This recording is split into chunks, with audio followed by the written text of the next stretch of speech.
Once again, I welcome you to Dialogue on Public Issues. I'm John Chowning with Campbellsville University. Today I'm interviewing one of our leading educators in Campbellsville and Taylor County, Mr. Charles Higdon Jr., the Superintendent of the Taylor County Public School District. Superintendent, welcome once again. Thank you, Mr. Chowning. Good to have you back. Glad to be here. Tell us a little bit about your ongoing role as superintendent and some of the things, how you're enjoying it. You've been in the role, what now, 2 years? Yes, sir. This is my second year. I love it. I love every day. I look forward to getting up. It's exciting. I really feel like I just run out of time each day, and you can't get everything done that you want to accomplish. But it's certainly, I feel blessed. Being here at home, I graduated from Campbellsville University. Now one of the leaders in Taylor County School District, and my children go there. What a community we live in, and I'm glad to serve the people here. Are you pleased with the progress the school system's making? Yes, sir, I am. There's been a lot of growth, and there's a lot of different ways to measure growth, and it depends on what perception you're coming from. Sure. For us, as far as student academic growth, that we look at each individual child, and they may start at a point A, and we're wanting them to move up to point B, C, and D accordingly by the end of the year. So, we've been very successful with that. We have a lot of student growth going on right now. A lot of other people may look at it in the terms of, well, how are you doing with your buildings and your grounds? And we certainly, we have a new high school. We're Beautiful blessed. Facility. We're blessed to have that. We have a new primary center, and we've done a lot of projects. And I think you're gonna ask me a little bit about some more of those later on. But we're doing a lot of beautification projects. And if you would just drive around the campuses and check things out and see for yourself. And so I think that we're doing a lot of progress. We certainly are transparent, and we listen to the public and the community because it's our job to serve them. Sure.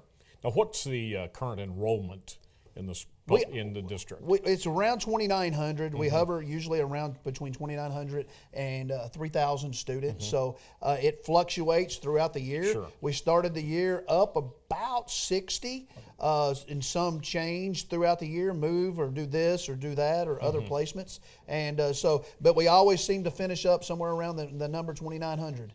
And so we have a very healthy enrollment, and just excited about everything that's going on.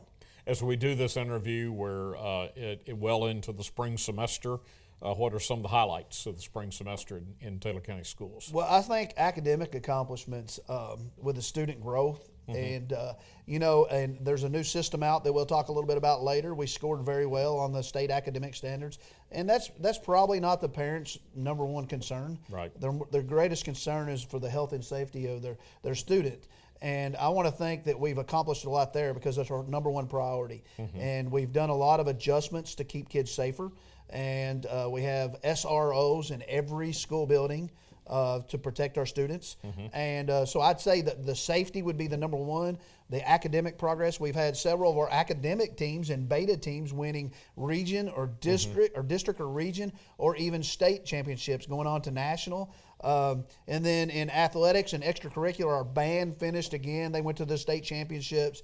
In athletics, they've been accomplishing many region and district championships. But I tell you what, the thing with those is that I'd like to tell people out there is that we want every child involved in something. That's why we offer so many different opportunities in our school system. If you can get a child involved in something positive and give them purpose and give them hope, they've got a greater chance to be successful. The young people that are most at risk are those that are not involved. Would you agree? 100%. We see that at the college level. All the data proves it, but I've been doing this for 23 years myself, and if they're just not involved in anything, they're going to find something. Right. And they're at risk. Right. And we really need to affirm, while we affirm athletics and academics and so forth, we really need to, as you're talking about affirming each individual student, as long as they're engaged in positive activities and so forth, we need to celebrate them. Yes, sir. And their success. Yes, sir. Now, what do you consider to be some of the major strengths? Obviously, you've already shared some of those, but the strengths of your school system. Well, first and foremost, I think it's the culture. We have Christian atmosphere. You know, if people say God's not allowed in school, Right. I think they're wrong. God is all over in our schools, and we have a great group of Christian staff members, and you know, and I embrace that. I think our community embraces that. That it's a good culture, a good spirit in our buildings, and when we do things and are successful with things, the credit I give is to God, because He allowed those things to happen. And if we ever forget that, things won't go well. And I see that with a lot of institutions out there and a lot of businesses or people. Once they forget, you know, about the Creator, things may not go as well. But you know, and I think another thing is the opportunities and experiences that we offer to the students. We have so much to offer. Sometimes it's difficult on the child to decide which opportunity they want to take as far as workforce development, career pathways, the extracurriculars. Our goal is to have so many things developed that the child will find something to look for, kind of like you guys, their calling or their purpose. Right. And then we try to hire the best people we can that are passionate about each one of those activities, or whether it be extracurricular, athletics, academics, whatever it is, the person that is passionate about it, and then let them lead those children in that direction. So, and realistically, you're going to hear more about some of them later on, but we have opportunities for everything. Now, obviously, no matter how well things are going, there's always challenges. Yes, sir. In any organization, and certainly in any educational institution, what are those major challenges in 2020 facing local schools? And then looking forward, as I know you do, 5 years, what do you think will be the major challenges? Well, I think this year, one of the challenges we've had recently, all schools in this area, probably the worst it has been in my memory of flu and sickness. Yes. And, you know, and it used to be, you know, you get out of school for snow days. Well, we haven't had those this year. It's been relatively warm and mild, wet, but mild winter. And we've had a lot of sickness. And you know, when you're looking at and you're walking through the schools, as I do daily, and you're seeing the kids in line waiting to get tested for flu A or flu B, and then you're sending them home, you got to focus on the priority, which is health and safety of the children. You know, at that point, academics is not the priority. It's the health and safety.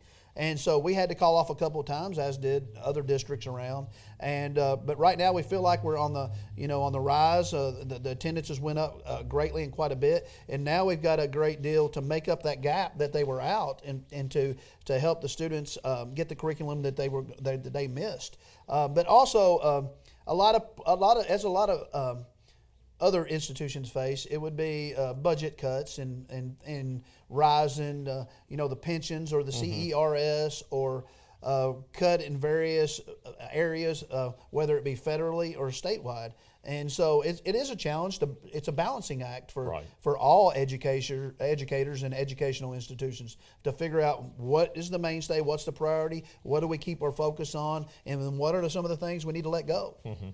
Now, just related back to the challenge of the flu and so forth, Taylor County Schools were one of the first systems in Kentucky to have cyber days allowed. How has that worked? Well, it depends on when you talk to the children and the parent, and how many kids they actually have and how many days you're out. But we're as lenient as we can be. You have to justify being able to count that as a day by giving the content and curriculum that you're currently working on during the time frame that you're out. And for some parents that have multiple children, that's a greater challenge. Okay, but we try not to give so much that it just buries them to where they can't complete it. But either way it goes, once the child comes back to school, we allow the child to work with the teacher to get caught up on those assignments. And so we take that into consideration and try not to make that too tough on the parents. Now, of course, they may rather on those days do nothing, okay? But the trade-off for us is, what we're thinking is, typically districts make up those days at the end of May or in June. And I don't know if you remember going to school at the end of May or in June, but it's hard. That's after your state testing. Absolutely. That's after your prom. That's right around your graduation time, and you're changing those dates. And there usually wasn't a lot of learning taking place. Right. So we're putting it on. We're thinking that the learning can at least take place at a minimal rate when they're doing the cyber assignments, as compared to zero learning taking Right. place at the end of the year. Exactly. A lot of families will flat out pull out and they go on their vacations Sure. or they had Sure. things planned. And so it's been really received well. But if you get right in the middle of it and that day and the parent has 4 kids at home and they're working on it, it does get Could be tough. tough for But we some. realize that and we work with those parents. Sure. But the main thing on those days is for the kids to get healthy and kids to be safe. How many days are you allowed? You're allowed 10. 10. Okay. You're allowed 10, and the state has requirements to where you have to. They will do audit Okay. on your cyber or your work experience, and then you have to show them samples of that work, and they have to justify that counts as a day of attendance for that child. Education policy has generally been local and state, federally or state mandated and funded. Increasingly, over the last 50 years or so, the federal government's become involved with more and more federal funding. What federal policies impact the local schools in general, and then how much of your funding comes from the federal government approximately? Well, I think it was the number was around $2 million, a little over $2 million, and of course, when they tie dollars to things, that's how they get people to follow Right. what they want Sure. done and what they feel like the priorities are. So people pretty much has to go in line with what the Right. federal or the state dollars dictate. So, but recently in Kentucky, our poverty rate has went down, which is reduced our amount of federal money that we get from like our Title I, et cetera. So we do highly depend on that, and essentially our state educational leaders have to align our state policy with what the federal government intends and wants to happen. And then, as you know, we've had different commissioners now, and we've Right. had now a new governor. And for us, it gets tough because we have a moving target. And I don't know if you've ever shot in bow and arrow, but it's a whole lot tougher when that target is moving up and down and bouncing around, and sometimes you don't even know where the target's at. Right. Well, that's happened lately About to the time you educators. get one system implemented or one program, things change. You're exactly right. So we're in the middle of another change. Right. And then one of the things that I've always asked for, and I'm a kind of a simple person that just tried to work hard Right. growing up and try to work hard in education. And, what we want something is where that parents actually understand it. To simplify the system Right. to where they understand about their child's growth and then the school-wide growth and what it means to see if the school is effective. So a lot of times it does get caught up in the politics of accountability, and sometimes it's not as Right. about the children like it should be. Right. So that's why we in our school system, in our school board, I'm so blessed to be at our school board, that our mission and vision is to prepare every child to be either work ready or college ready and life ready. I like the phrase you use, the politics of accountability in education. I was trained as a public school teacher and taught for 2 years back in the mid-'70s, did some graduate work in education, and part of my graduate research was exactly on that, the politics of accountability for public education. And the issues are still pretty much the same. Right. The way some of the language we use is a little different. Let me go ahead and raise a question, a little out of order of the questions Yes, that sir. I have written here, or topics, but on our state rating system, we move from a very complicated system to, it's still complicated, but maybe more understandable for the public, a 5-star school rating system based on testing and other outcomes. How is that working? Is it more understandable? How did Taylor County Schools do on that system? Then I have a comment. Yeah, I think we did pretty well. I mean, around 90% of the schools in Kentucky's had 3-star ratings, and we didn't actually get until after the school year and the assessment was over.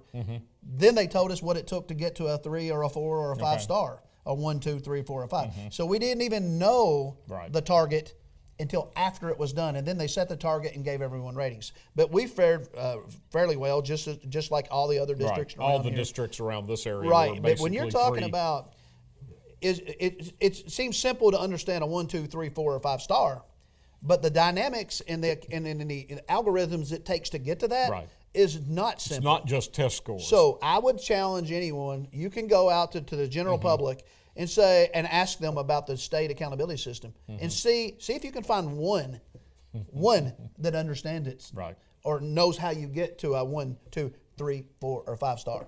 Now, of course, you can get online and you can look some things up. Right. But it's not understandable by the public, the general public in the state of Kentucky. And it's even difficult for a lot of educators to understand how to get to it. And based on the very little that I know, which is basically talking to some educators and reading the media, there's a fine line in being a 3-star and a 4-star. Right. For example, you may basically be a 4-star overall, but just one slight deficiency in something, and you drop back to a 3-star. Yes, sir. So it's not that simple. And interestingly, as we sit here, there's a senator who's a good friend of mine. Yes, sir. And yours too, who is introducing new legislation to change it again. Yes, sir. And maybe it needs to be changed. And I think he wants it simplified. Yeah, I just find it interesting that we've barely gotten this system out, and we're talking about a new system. And maybe that we need one. Yeah, and a lot of people didn't know the fact that system didn't come out until after all the educating and teaching had taken place. And so we were rated on a system this year statewide that we didn't even know the end result until after the fact. So that's where I would tell you it gets into politics, the accountability system. Yeah. But the main thing that when I talk to parents, and that's what matters to me, is our local business and industry and our parents here. What they want us to do is they want to get their children prepared for a career. Right. They want them to be prepared for college. They want them to be prepared for a vocation. Right. And they want them to be prepared for life. Right. That's the number one priority for them. Exactly. And you keep them safe while they're with us. Exactly. That's what they tell me. They're not as worried about a 5, 4, 3, 2 rating system. And we've always, and we're blessed here. We have Campbellsville Independent Schools, great school system. Taylor County Schools, I think we're a great school system. Sure. Greene County Schools right over there.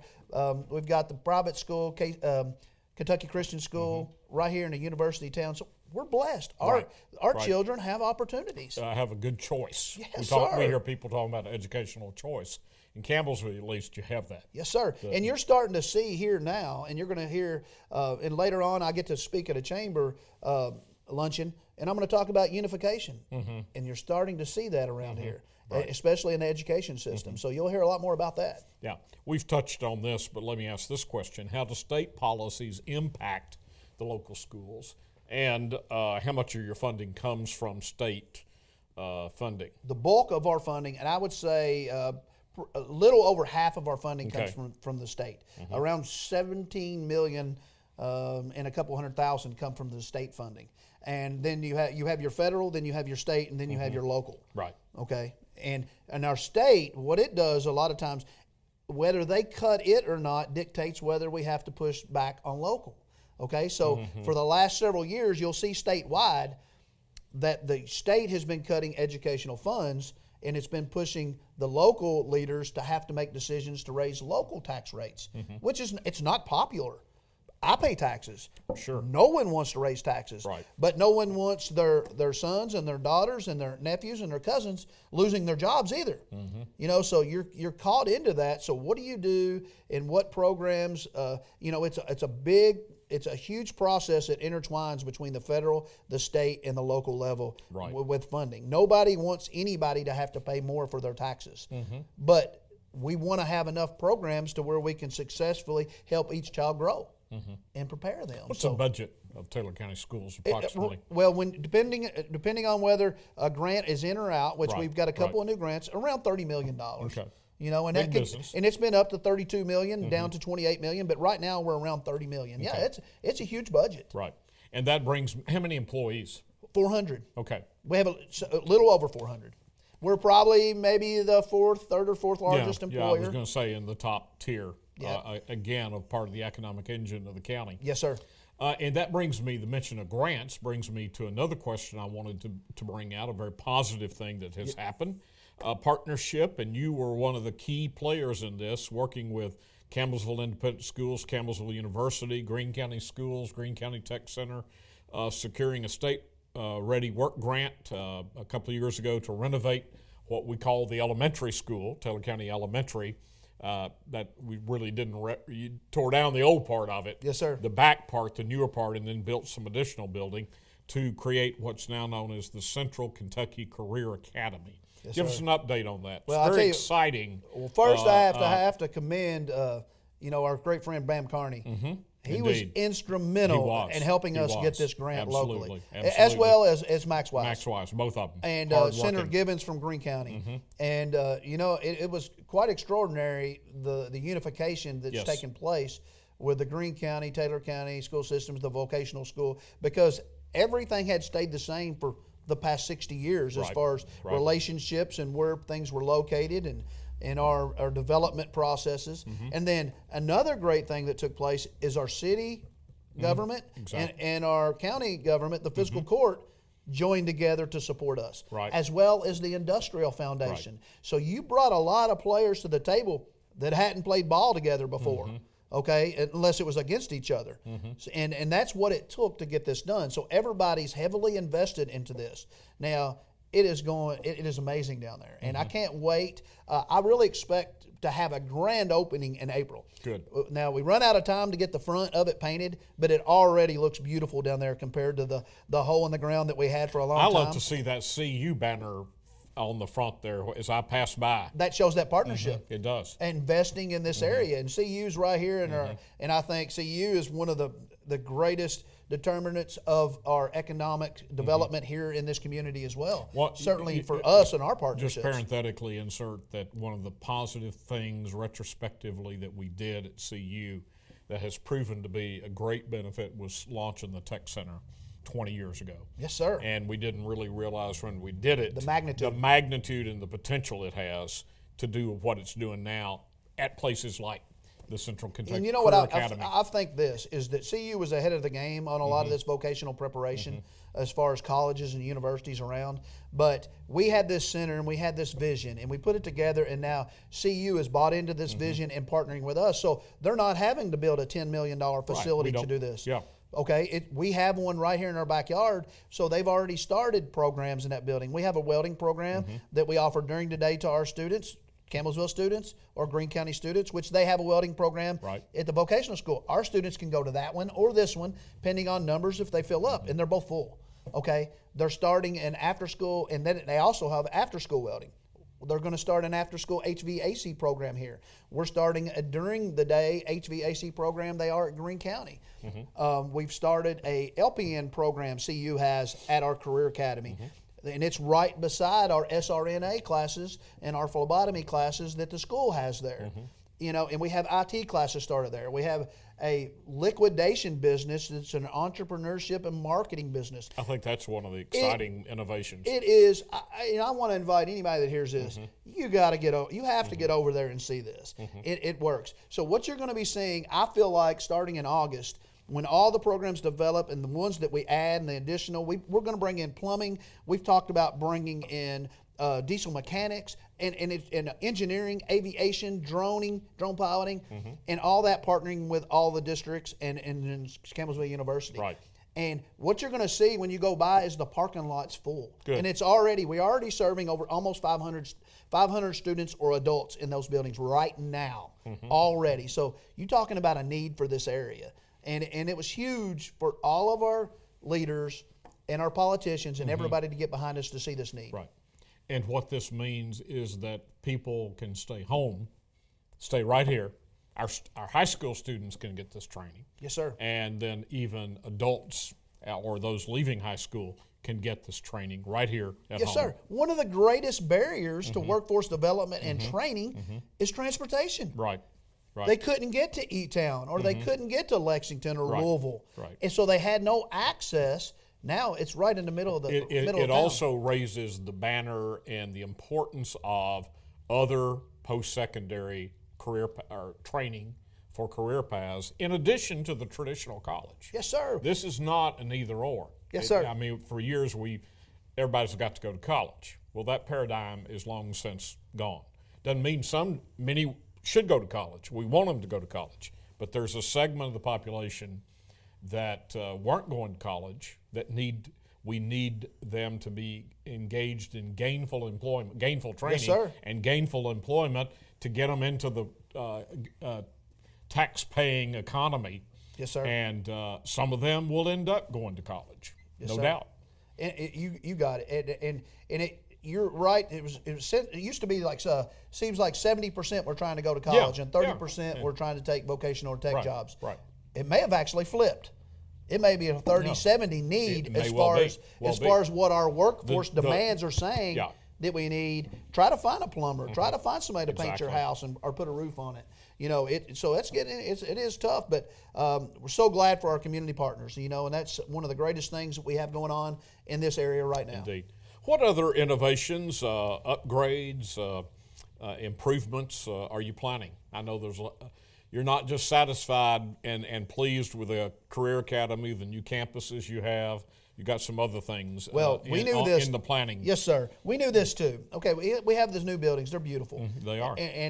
But we also have existing buildings that needed upgrades. We just invested $4.5 million into an energy saving project to where we're putting a new heating and air system as well as all lighting and ventilation. And it's an efficient system that's going to pay for itself. So the $4.5 million will pay for itself over the years with its own system. And that's going into our intermediate school and our middle school. Now, a lot of people, you don't see that happening. Right. But I promise you, the kids in those buildings and the staff in those buildings, they see and they know that that's happening.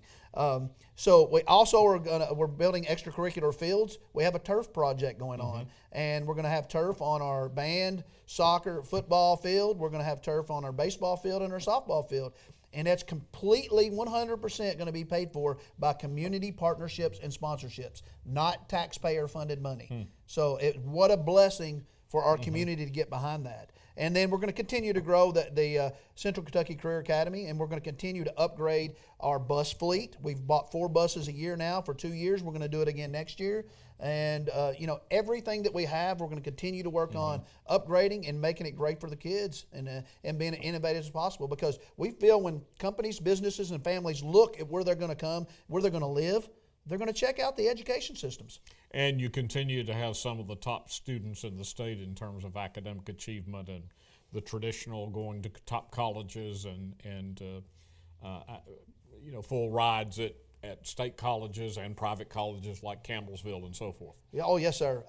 It's great. One of the greatest things that we get to do is go over and watch and sit in on the ceremonies where they're signing for the colleges at our university. It was really neat watching Quentin Gooden play basketball last night, watching 4 football players just now sign, including one here at our own university, watching people get academic scholarships, governor scholars around, paging at Frankfurt for people, and just to see our kids grow and flourish, and that's what it's about. That's why we do it. Right. Superintendent Charles Higdon, God bless. God bless. This is John Chowning with Taylor County Public School Superintendent Charles Higdon, and thanking you for being with us for Dialogue on Public Issues.